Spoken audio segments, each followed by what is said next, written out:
Après le départ du Premier ministre libanais Saad Hariri, chassé du pouvoir par 13 jours de manifestations, le Liban plonge un peu plus dans la crise politique. Ce départ s'inscrit dans un contexte de contestation des pouvoirs en place aux quatre coins de la planète. Se dirige-t-on vers un nouveau printemps des peuples? Comment ces crises politiques participent-elles à la recomposition des rapports de force sur le plan international?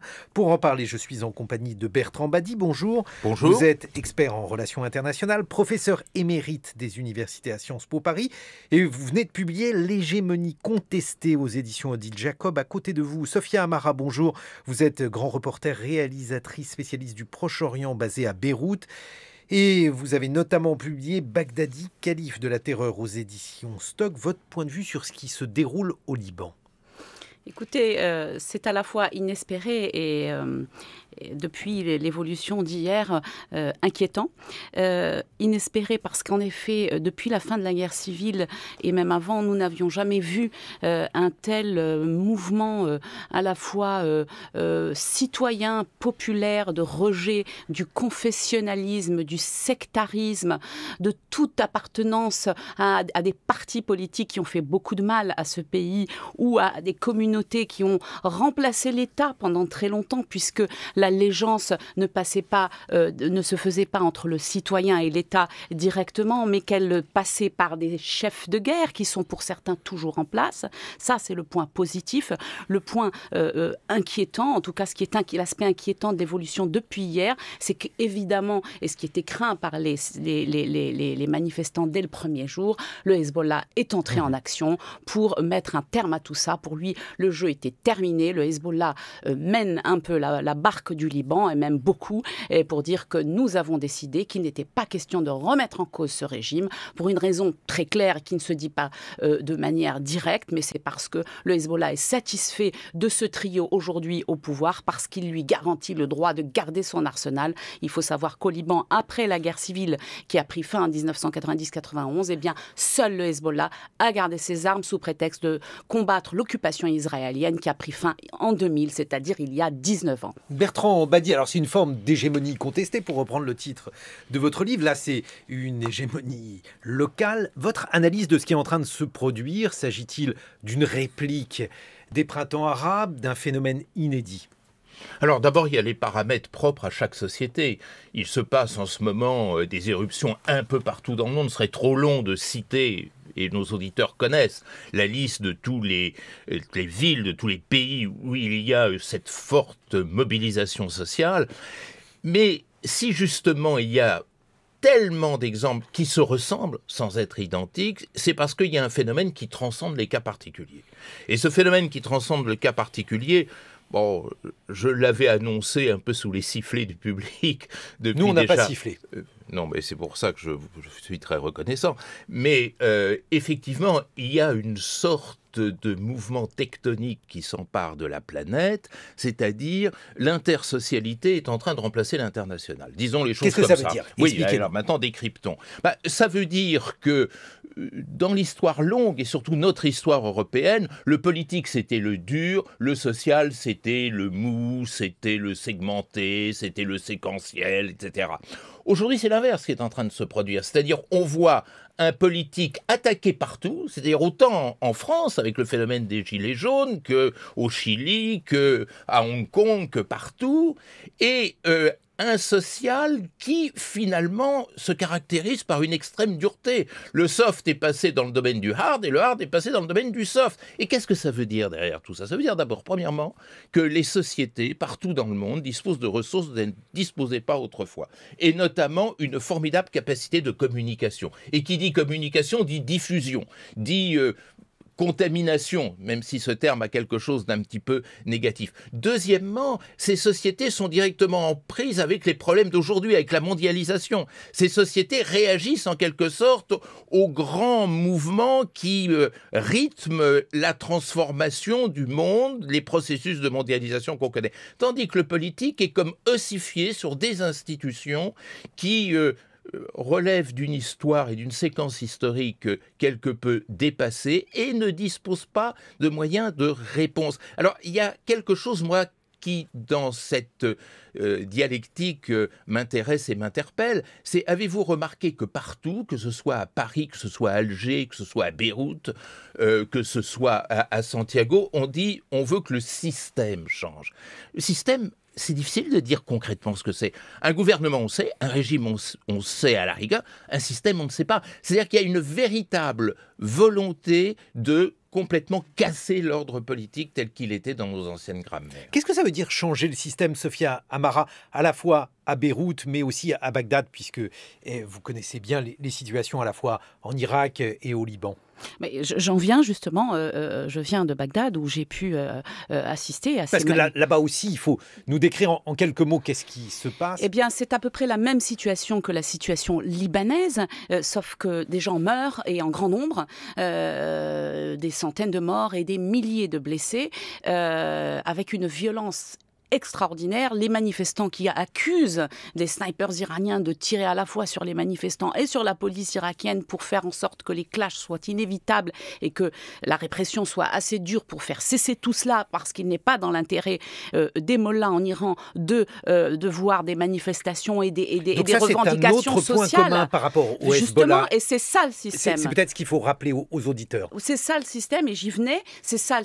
Pour eux, c'est ça le système. C'est pas le système, évidemment. Monsieur Bertrand Badi a raison de parler qu'il y a un rejet du système, entre guillemets. On entend par système le schéma selon lequel la vie fonctionne, économique, sociale, etc. Mais au Liban, il y a, et entre le Liban, et d'ailleurs on a vu des pancartes entre Beyrouth et Bagdad être dressées pour dire même combat Beyrouth-Bagdad, on ne veut plus des Iraniens chez nous. Parce que le Hezbollah a un lien avec... n'est pas seulement un lien, il a été créé par l'Iran dans les années 80, et c'est cette hégémonie-là dont les peuples ne veulent plus, parce que la priorité des Iraniens, ce n'est pas le bien-être des Libanais ni des Irakiens, c'est de pouvoir jouer sur l'échiquier moyen-oriental. Or, le bien-être de ces populations et même leurs droits les plus élémentaires, comme en l'occurrence pour le Liban, le droit à l'eau, l'électricité, la santé, la retraite, et en Irak, un pays complètement implosé dont je viens, où si vous rentrez dans un hôpital, vous n'êtes pas sûr de sortir vivant, même pour vous faire vacciner, c'est une catastrophe. Est-ce que ça veut dire que si les Iraniens s'en allaient, c'est vraiment une hypothèse, puisque le Hezbollah au Liban n'a pas du tout l'intention pour l'instant de partir, il n'y aurait plus de manifestations? Est-ce que c'est ça qui est visé? Sophia Amara puis Bertrand Badi. Écoutez, ce n'est pas l'Iran, puisque l'Iran militairement n'est pas présente, en tout cas pas au Liban. Elle l'a été en Irak, elle l'est toujours en Syrie. Mais aujourd'hui, ce qu'ils veulent, c'est qu'il n'y ait plus cette hégémonie irakienne à travers laquelle les partis forts et les partis armés comme au Liban, et donc qui disposent d'un arsenal, s'opposent à une amélioration de la vie et du système au Liban et en Irak. Bertrand Badi, votre analyse, parce que on a l'impression, évidemment, on voit ça depuis nos repères culturels, on a l'impression qu'il y a de plus en plus de gilets jaunes de par le monde. On a raison ou on a tort? Oui, alors il ne faut pas non plus trop simplifier. Les gilets jaunes renvoient à une histoire bien particulière qui est celle de la société française, qui n'est pas transposable à l'Algérie, au Liban ou à l'Irak. Au Liban, en Irak, qu'est-ce qui est contesté? Alors, d'abord, mettre en accusation les Iraniens, vous avez peut-être raison, ou le gouvernement iranien plus exactement, ou les Pasdaran, c'est une chose. Mais il faut voir que l'histoire qui est derrière le mouvement qui se produit à Beyrouth comme à Bagdad est autrement plus complexe.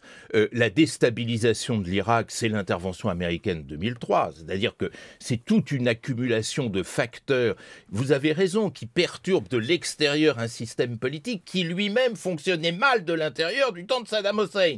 C'est-à-dire, il y a maintenant un rejet profond, et au Liban c'est un peu la même chose, d'institutions qui avaient en quelque sorte le triple défaut: 1, d'être importées, 2, d'être imposées, et 3, de ne pas être en prise sur les réalités sociales de ces pays. C'est pareil à Beyrouth, c'est pareil à Alger, c'est pareil à Khartoum, c'est pareil à Santiago. Mais pourtant, on nous expliquait que le Hezbollah se préoccupait du sort des pauvres au Liban, Bertrand Badi.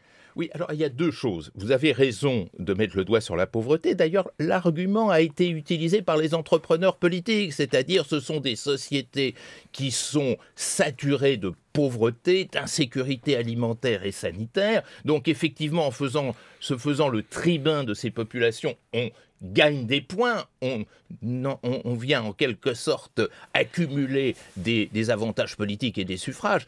Mais ce n'est pas le seul problème. C'est-à-dire que la difficulté auquel se trouve confronté le politique dans toutes ces sociétés, le printemps arabe, vous avez raison, était pionnier de ce point de vue-là, c'est le formidable décalage qu'il y a entre le politique et le social. Ce décalage entre le politique et le social était particulièrement net dans les sociétés décolonisées, c'est-à-dire qui se sont vues imposer des institutions qui ne correspondaient en rien à leur histoire. Mais ce qui est intéressant, c'est que ce décalage entre le politique et le social, il atteint tout le monde. C'est exactement ce qui se disait en France. Alors, ça se traduit par le refus d'idéologie, le refus des partis politiques classiques qui n'ont jamais été si bas dans les sondages. Ça signifie aussi le rejet du leadership. Il n'y a pas de leader, il n'y a pas de parti, il n'y a pas d'idéologie, il y a une aspiration à autre chose. Il faut surveiller ça de très près. Sophia Amara, même question parce que, a priori, le Hezbollah au Liban, il était bien implanté parce qu'on lui prêtait un rôle caritatif. Vous faites la grimace. Oui, non, alors juste parce qu'il y a plusieurs points sur lesquels je vais répondre, mais très très rapidement. D'abord, premièrement, certes, les systèmes hérités ont été sclérosés et ne fonctionnaient pas. Ça, c'est une évidence. Cela dit, aujourd'hui, l'hégémonie iranienne, qu'est-ce qu'elle empêche ? Quel est son problème ? Le problème, c'est qu'elle empêche les sociétés de l'intérieur d'obtenir tous les droits qu'ils réclament aujourd'hui dans la rue, au risque de leur vie, en tout cas dans le cas irakien, puisque au Liban, il n'y a pas de victimes à déplorer, pour l'instant, en tout cas pas de morts. C'est ça le problème. Quand vous parlez du Hezbollah qui s'occupe des pauvres, mais écoutez, il court-circuite l'État, donc c'est normal qu'il s'occupe de ces pauvres dans la communauté chiite qui est sa chair à canon, qu'il utilise pour aller combattre en Syrie ou ailleurs sur des causes que l'État libanais n'a pas validées. Et donc il court-circuite parce qu'il a le droit de vie et de mort au Liban et même le droit de faire la guerre ou pas sans même demander l'avis ni à l'armée, l'avis ni de l'armée ni du chef de l'État. Ça c'est deuxièmement. Il a importé ce système iranien. Aujourd'hui, quand vous allez au sud Liban, c'est un autre pays que vous trouvez sur place. C'est-à-dire vous ne pouvez pas dire ce que vous pensez. Vous êtes frappé. Vous avez des prisons du Hezbollah. J'ai moi-même été arrêtée, incarcérée dans la banlieue sud. On m'a interrogée pendant 1 heure. Personne n'a rien pu faire et je suis française, pas libanaise. Par les miliciens du Hezbollah parce que je faisais un tournage sur place. Et donc c'est un État dans l'État. Et ça, on ne peut pas se voiler la face. Hier, qui est-ce qui a été lancé sur des femmes ont été frappées par le Hezbollah, des journalistes avec des bâtons sans que l'État n'intervienne, comme en 2007. Nous sommes en 2019, ça fait 12 ans, rien n'a changé. Avec comme des bassiges sur des motos, ils sont arrivés avec leurs couteaux, ils ont brûlé les tentes. Donc à un moment, c'est ça l'influence de l'Iran. Elle n'est pas sur place, mais en tout cas, elle empêche que les citoyens ou que les manifestants obtiennent ce qu'ils veulent socialement. Alors je vais reprendre le titre de votre livre une nouvelle fois. Est-ce que l'hégémonie iranienne, Bertrand Badi, est aujourd'hui contestée ? Est-ce qu'elle est contestable ? Je veux dire, est-ce qu'il y a dans le rapport de force une possibilité pour les Libanais, les Irakiens de la contester ? D'abord, il ne faut pas faire une fixation sur la seule Iran. L'Iran, effectivement, participe de ce jeu, certains qui pourrait dire le contraire, mais il ne faut pas non plus s'obséder par une explication monocausale de tout ça. Enfin, c'est pas l'Iran qui est derrière les histoires de tickets de métro à Santiago du Chili, ni même derrière les gilets jaunes en France. Il y a un phénomène. Il faut essayer de comprendre ces grandes mutations qui nous touchent tous de manière égale. Vous savez, c'est nouveau. Dans l'histoire de l'humanité, jamais un phénomène n'a touché en même temps tout le monde. Et là, c'est ça qui est véritablement nouveau. Alors, l'hégémonie là-dedans, la thèse que je développe dans mon livre, c'est de dire, avec ce qui est devenu la mondialisation, avec ce qui a été la suite de la décolonisation et l'arrivée de tout un ensemble de cultures et d'histoires différentes sur la planète, avec la fin de la bipolarité dont on va célébrer le 30e anniversaire, l'hégémonie n'est plus possible. Elle n'est plus possible, elle ne l'a jamais été totalement. C'est-à-dire, jamais dans l'histoire, il y a eu un hégémone clair. Mais aujourd'hui, nous sommes arrivés dans un monde où l'hégémonie non seulement est mise en échec, mais où la contestation de l'hégémonie l'emporte sur l'accomplissement de l'hégémonie. C'est vrai au niveau mondial, c'est vrai au niveau régional, c'est vrai au niveau local. Cela ne veut pas dire qu'on va vers une société d'anarchie, pas du tout. Cela veut dire qu'on va vers un ordre international dont il faut repenser le nerf. Le nerf du système international, ça a été la compétition de puissance. La compétition de puissance, vous la voyez aujourd'hui ? Vous voyez les États-Unis, la superpuissance du monde, être capable de mettre de l'ordre quelque part ? Est-ce que vous voyez véritablement une puissance capable d'imposer un ordre politique durable et sinon consensuel, du moins accepté par les populations ? Ça, ce temps-là, il est fini, mais nous sommes tellement tellement obsédés dans notre culture occidentale par la culture de la puissance et la compétition de puissance qu'on croit encore que c'est l'alpha et l'oméga du monde. Eh bien, on se trompe. Alors, donc, s'il n'y a pas de puissance, si on parle cette fois-ci de l'impuissance des peuples, ou en tout cas de cette situation, je vais le dire schématiquement, Sophia Amara, et vous qui connaissez très bien pour être grand reporter la situation dans ces pays, vous allez nous l'expliquer. Pourquoi a-t-on la sensation qu'il n'y a pas véritablement de centre de gravité dans la société libanaise, que le Hezbollah y est sans que les Libanais ne puissent s'en débarrasser, mais peut-être parce qu'ils veulent cohabiter avec lui. Même chose pour la société irakienne qui ne trouve pas la paix. Comment expliquer ces situations qui sont des situations maintenant anciennes? Oui, alors du coup, pour tous les points communs que nous avons vus tout à l'heure entre ces deux pays, s'arrête à la réponse à votre question.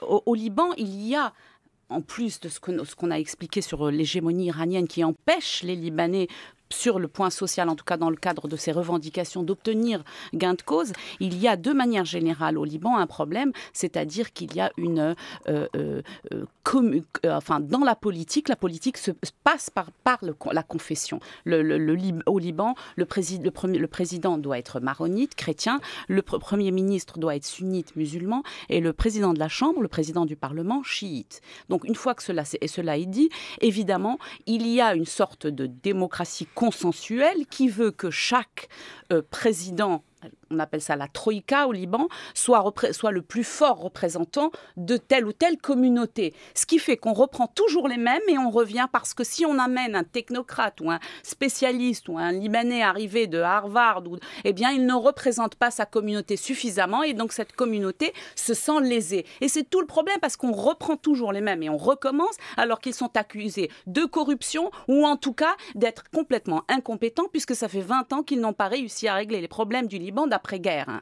Et c'est ça tout le problème. Et c'est ça ce que aujourd'hui, ces citoyens sont descendus dans la rue pour le dire. Et c'est ça que, justement, hier, au 13e jour, eh bien, les tentes ont été rasées, brûlées pour dire on ne veut pas de ces manifestants. C'est pas le moment. On a décidé que vous ne deviez pas manifester. Est-ce que ça veut dire, Bertrand Badi, que les sociétés, et là vous avez raison, le constat il ne se pose pas seulement pour les sociétés irakiennes et libanaises, sont devenues de plus en plus ingouvernables, il y a de plus en plus d'explosions sociales latentes? Alors, ingouvernable, ce serait trop simple. Je pense qu'il faut changer le mode de gouvernance. Et puis, il y a un deuxième élément qui est lié à cette mondialisation que je pointais du doigt tout à l'heure, qui est qu'avec la mondialisation, on est tombé dans la facilité qui consiste à ériger l'économie en science, qui décide de tout, qui choisit tout, qui arbitre tout, et qui, du coup, marginalise et le social et le politique. Le social, rien, c'est le ruissellement de l'économique. Et donc, il y a cette espèce d'humiliation sociale permanente qu'on retrouve sur les 5 continents.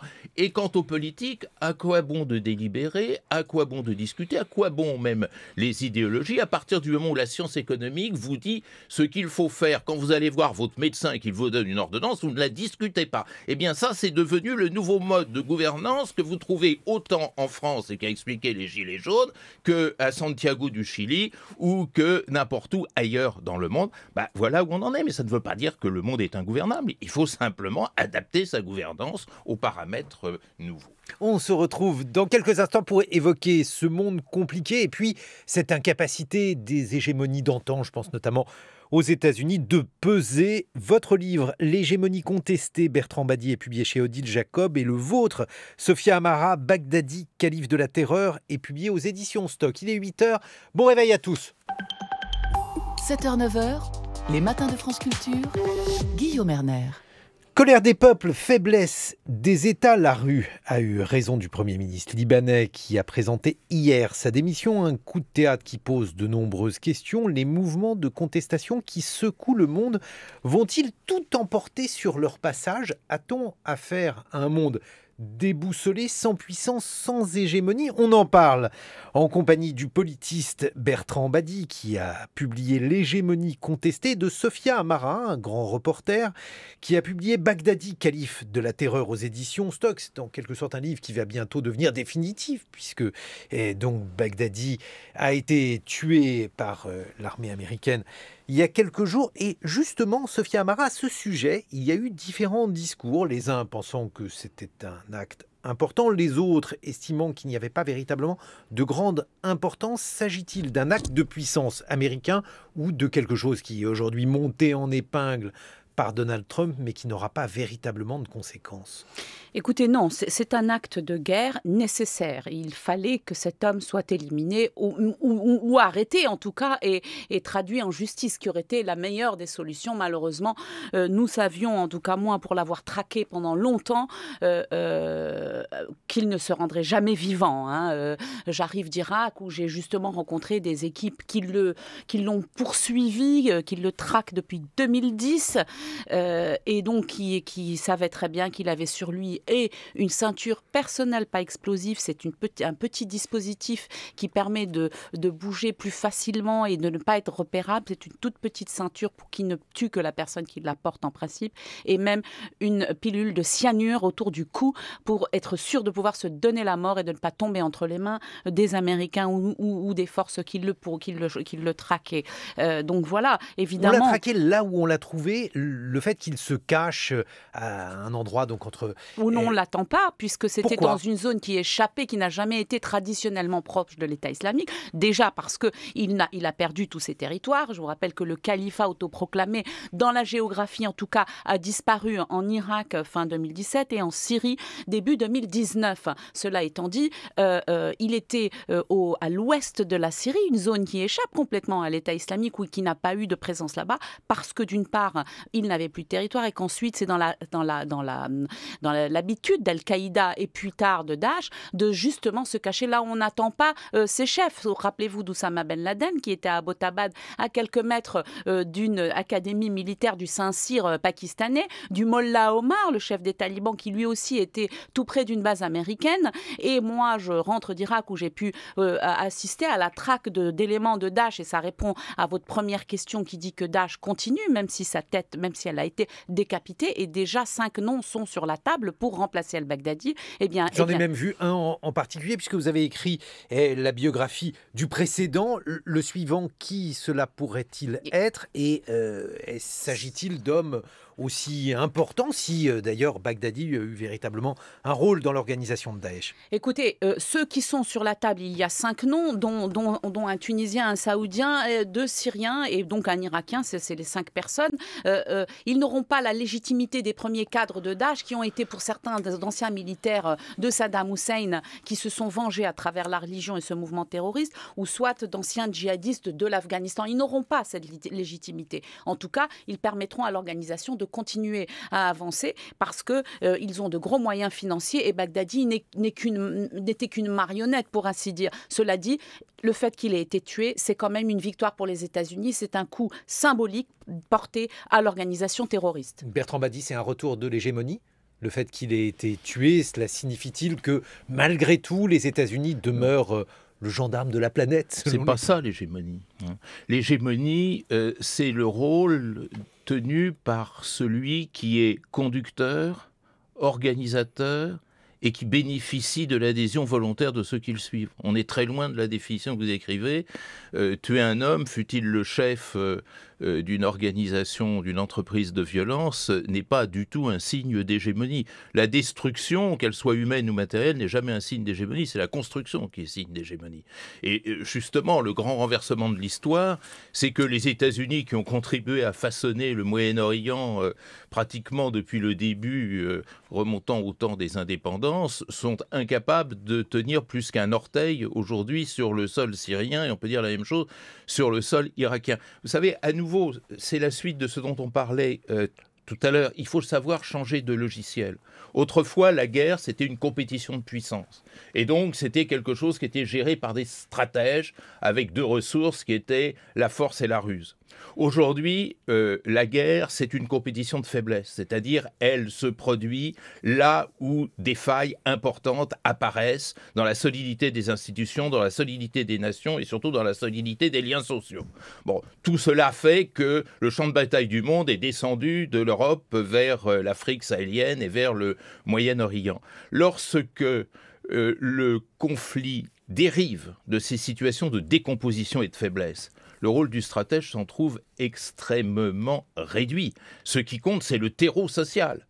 Et effectivement, qu'est-ce que c'est que Daesh? Daesh, c'est une idéologie, c'est un terreau social, c'est des réseaux, mais ce n'est qu'accessoirement un chef. Et peu importe qui sera à la tête du futur Daesh, lorsque Oussama Ben Laden a été exécuté, est-ce qu'il s'est passé quelque chose d'important dans l'histoire de ce djihadisme militant? Non. Quand Mollah Omar est mort, non. Lorsque Abu Musab al-Zarqawi a été exécuté, non. Il se passe rien.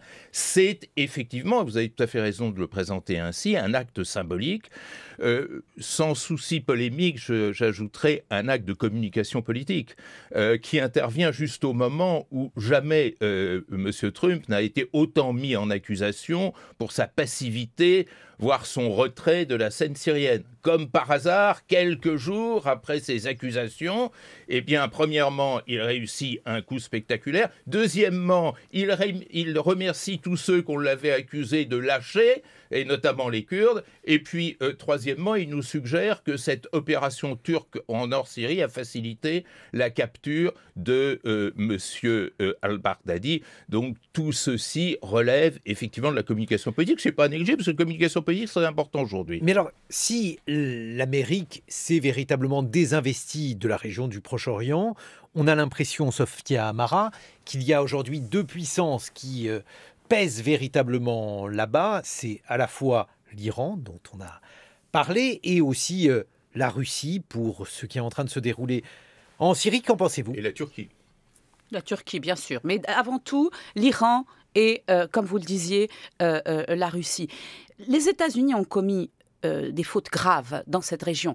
Comme vous disiez tout à l'heure, évidemment que l'invasion américaine de cette région, de l'Irak, en tout cas en 2003, a causé beaucoup de tort, a désorganisé le pouvoir, mais ne l'a pas reconstruit dans le bon sens. Il y a eu un pouvoir revanchard, l'armée a été complètement démantelée, et tout ça a fait que c'est un régime, là encore, pro-iranien qui a été mis à la tête de l'État, en marginalisant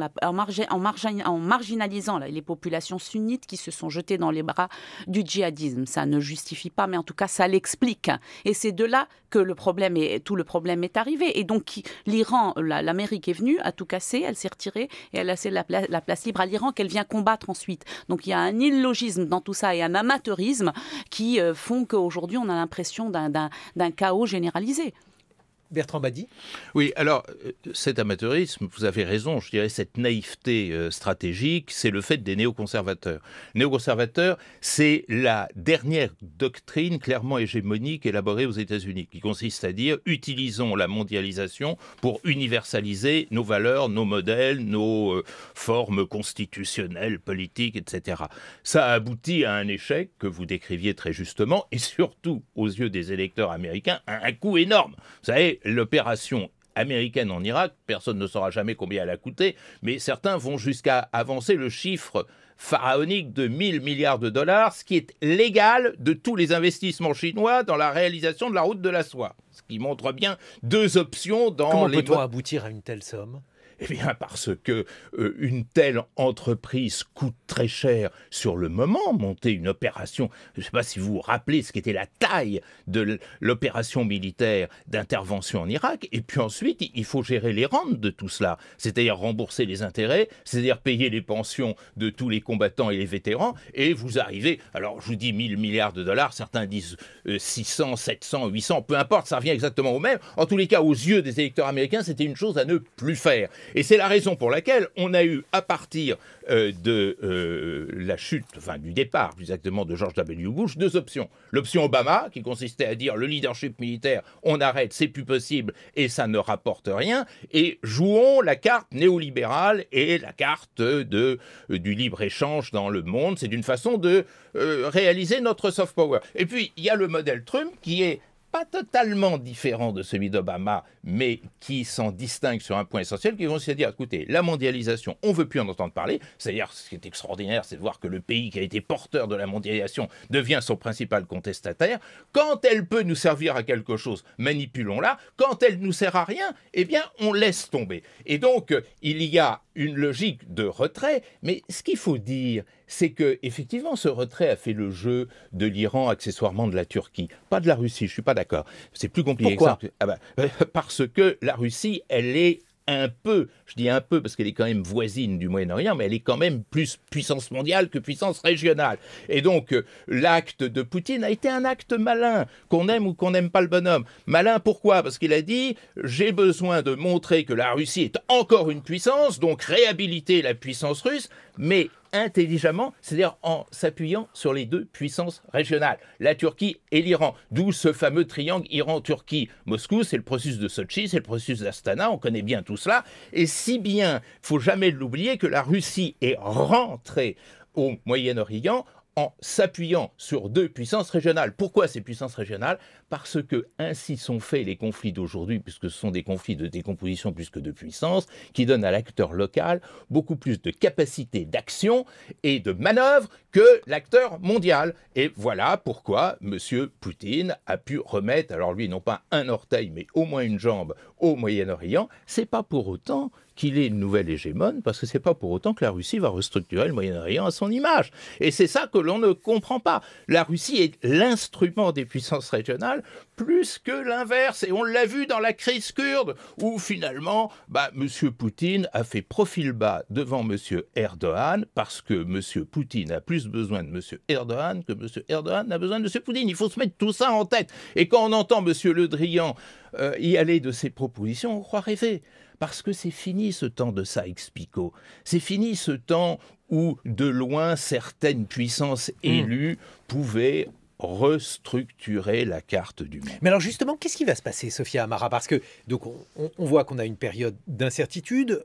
Avant la fin de cette période d'incertitude, le Golfe, par exemple, est malgré tout plutôt sous la coupe iranienne. On a une situation... Bertrand Badi n'a pas l'air d'être d'accord. Moi non plus. Alors expliquez-moi. D'accord. C'est-à-dire qu'en fait, le Golfe est, plutôt que sous la coupe, il est otage d'un conflit entre deux puissances régionales, c'est-à-dire d'un côté l'Iran, mais il ne faut pas oublier le rôle de l'Arabie saoudite. Alors évidemment, l'Arabie saoudite n'a pas des milices armées. Évidemment, l'Arabie saoudite n'est pas présente dans des pays à des fins de politiciennes. Je vous rappelle que, par exemple, les Iraniens ont annoncé, il est tout clairement, aujourd'hui, l'Iran est présente et maîtrise, ou j'ai oublié les termes exacts, 4 capitales arabes. Beyrouth, Damas, Bagdad et Sanaa, au Yémen. L'Arabie saoudite n'en est pas loin. Voilà. L'Arabie saoudite, elle exporte sa force. Oui. Il me semble que l'Arabie saoudite a eu quelques déboires militaires récemment. Je songe notamment à la destruction de 50% de sa capacité pétrolière suite à des envois, on ne sait pas, de drones, de missiles. Est-ce qu'on peut vraiment considérer qu'on a une hégémonie lorsqu'on a une puissance qui, semble-t-il, est aussi faible sur le plan militaire ? Défaillante. Il y a un manque évidemment de professionnalisme de leur part.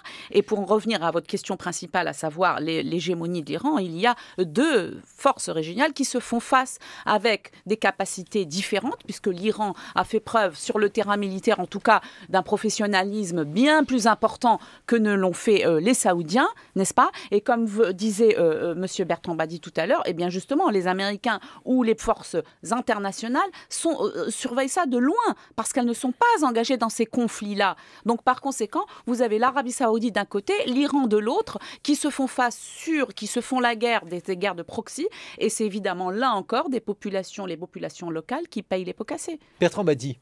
Oui, là je suis en léger désaccord si vous le permettez, parce qu'on ne peut pas dire que l'Arabie saoudite, vous dites, n'a pas de milice. Bon, ce que je sais, c'est qu'elle a des réseaux. Elle a des réseaux partout. C'est le grand constructeur des mosquées de par le monde. Quand on construit des mosquées, on construit des réseaux de prêcheurs, des réseaux d'influence, de pénétration. La pénétration de l'Arabie saoudite au Liban était quand même pas rien quand on connaît le profil de Rafi Hariri et de Saad Hariri. On ne peut pas dire qu'il n'avait pas de lien avec l'Arabie saoudite. Non, bien sûr, mais ce n'était pas des milices armées. Bien sûr. Non, il faut même rappeler l'épisode ultime de ce lien. Oui, l'affaire de la démission forcée de Saad Hariri. Qui a été rappelé donc en Arabie saoudite. Pris en otage. Voilà. Donc, en fait, il y a un véritable réseau d'influence qui souvent avait abouti même à des formes de combat. Rappelez-vous ce qui s'était passé au nord du Liban il y a un certain temps, où c'était des milices quand même financées par l'Arabie Saoudite qui avaient joué un rôle très important. Simplement, la différence, c'est d'abord, vous avez raison, l'allié saoudien est un allié moins sûr que le potentiel allié iranien. Et la Russie ne s'y est pas trompée, qui a rétabli de bonnes relations avec l'Arabie Saoudite. Tout en gardant sa préférence pour Téhéran. Et alors derrière ça, il y a quelque chose d'extraordinairement intéressant, qui est que l'Arabie Saoudite est le prototype même de l'État double. Ce qui est déjà un peu le cas de l'Iran, mais dans le cas de l'Arabie Saoudite, c'est pire encore. C'est-à-dire il y a l'État officiel, avec ses réseaux de diplomates, d'ambassades, son armée nationale, etc. Et puis, tous ces réseaux sociaux saoudiens de financement qui viennent de riches personnalités saoudiennes qui sont souvent très proches des frères musulmans, de certains frères musulmans, voire de mouvements de type djihadiste. Et du coup, on inaugure avec l'Arabie Saoudite quelque chose de très intéressant, qui est qu'on ne sait jamais si l'Arabie Saoudite est un allié ou un ennemi. Elle est souvent les deux en même temps. Et l'épisode du 11 septembre était là pour le suggérer, c'est-à-dire c'est quand même essentiellement des réseaux saoudiens qui avaient commandé cette opération, et les États-Unis se sont aperçus que finalement cet allié était un allié complexe. On pouvait être en même temps en face d'un gouvernement qui réprouvait très sincèrement ces actions terroristes, et de réseaux sociaux qui au contraire y étaient liés. Donc c'est ça aussi le Moyen-Orient. Donc tout le discours qui consiste à dire il y a un péril dans la région, l'Iran, un discours qui est tenu alors évidemment par l'Arabie Saoudite, par les États-Unis, par Israël, Sophia Amara, il est justifié ou pas? Alors, bien sûr que l'hégémonie iranienne est un danger, qu'elle a déjà commencé à avoir ses effets néfastes. L'Arabie Saoudite, il est tout à fait exact que depuis 1979, qui a été une date charnière, c'est la révolution iranienne, c'est l'Afghanistan, et c'est à ce moment-là, avec la prise, rappelez-vous, de la Mecque, qui a été libérée par le GIGN français à l'époque, que les Saoudiens ont commencé à exporter leur modèle. Parce qu'ils avaient peur justement de l'Iran, jeune théocratie qui venait de voir le jour, qui voulait elle aussi exporter le modèle chiite. Eh bien, l'Arabie Saoudite sunnite a décidé elle aussi de contrecarrer cette influence. Et c'est là que l'influence, l'hégémonie saoudienne, qui ne s'est pas faite par les armes ou par des miliciens comme pour l'Iran, eh bien, elle a commencé à s'exporter. La construction de mosquées, l'exportation de cette idéologie wahhabiste qui flirte souvent avec le terrorisme, le djihadisme en tout cas. Eh bien, ça, c'était effectivement le cas. Son apogée ou son apothéose catastrophique, évidemment, ça a été 2001, l'attaque contre les deux tours à New York, de 1979 à 2001. Après cela, il y a eu quand même un recul de la part de l'Arabie Saoudite officielle, en tout cas, pour devenir véritablement un allié, même si, et on a pu le voir à la faveur de la crise syrienne, il reste évidemment des réseaux, des ONG qui restent proches de l'islamisme extrémiste, en tout cas du djihadisme, on va dire. Et ça, l'État saoudien n'a pas pu mettre de l'ordre dans ces réseaux-là, internes au pays. Bertrand Badi. Oui, si j'ai écrit ce livre, c'est pour dire attention aux mots qu'on emploie. Et ça, ce manque d'attention, autant chez les politiques que chez les observateurs, mais chez les politiques c'est beaucoup plus catastrophique, conduit à des résultats extraordinairement négatifs. Il n'y a pas d'hégémonie au Moyen-Orient. Il faut arrêter de dire ça, parce que, encore une fois, l'hégémonie, ce n'est pas tout et n'importe quoi. L'hégémone, à la racine grecque l'indique, c'est le conducteur, et c'est un conducteur capable de structurer le jeu comme il l'entend, et enfin, c'est quelqu'un qui dispose du soutien massif des collectivités sociales concernées. Alors, l'hégémonie américaine, on a cru qu'elle était accomplie dans le contexte de la guerre froide au sein de l'Europe occidentale, où vraiment les États-Unis, pendant la guerre froide, jouaient en Europe occidentale le rôle de leader, de constructeur, et disposaient, à travers cet engouement pour les États-Unis, de leur culture comme de leur armée, d'un véritable soutien au sein des populations européennes occidentales, même si ce soutien n'était pas total. C'est la raison pour laquelle l'hégémonie n'arrive jamais à s'accomplir, et puis d'ailleurs, elle avait dû partager l'hégémonie au plan mondial avec l'URSS. Donc l'hégémonie, ça n'a jamais existé, c'est ce que j'essaye de montrer dans ce livre. Mais alors, a fortiori, dans cette région de conflit, qu'est le Moyen-Orient ou le Grand Moyen-Orient, où il n'y a pas d'hégémone. Il n'y a pas d'hégémone et donc il y a, je dirais, des primes à l'action. Alors quelles sont les primes à l'action? C'est-à-dire, qui, sur ce terrain moyen-oriental, peut marquer des points? Alors, il y a d'abord, et ça c'est la grande révolution par rapport à l'histoire de la guerre, les petits acteurs locaux.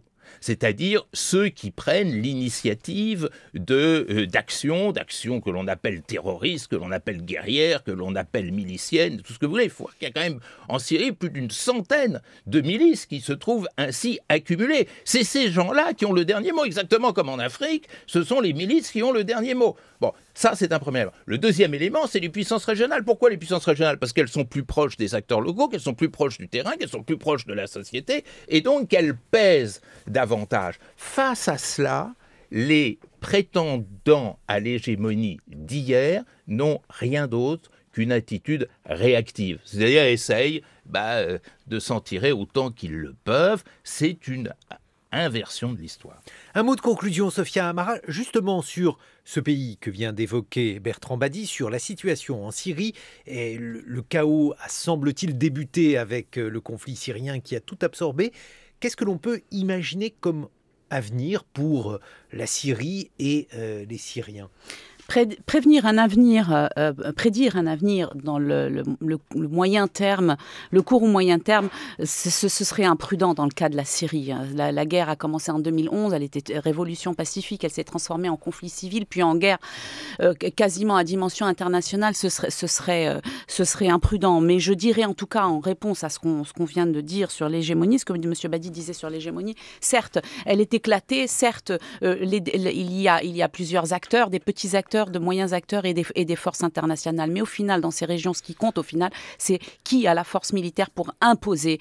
Et on ne peut que constater qu'effectivement, en Iran, au Liban, en Irak, dans ces pays, ce sont soit les dictatures, soit leurs protecteurs régionaux. Et c'est ça tout le problème. Ce qui veut dire que la dictature en place en Syrie, autrement dit Bachar al-Assad, lui, à moyen terme, pourrait ne pas être inquiété, Sophia Amara? Tout à fait.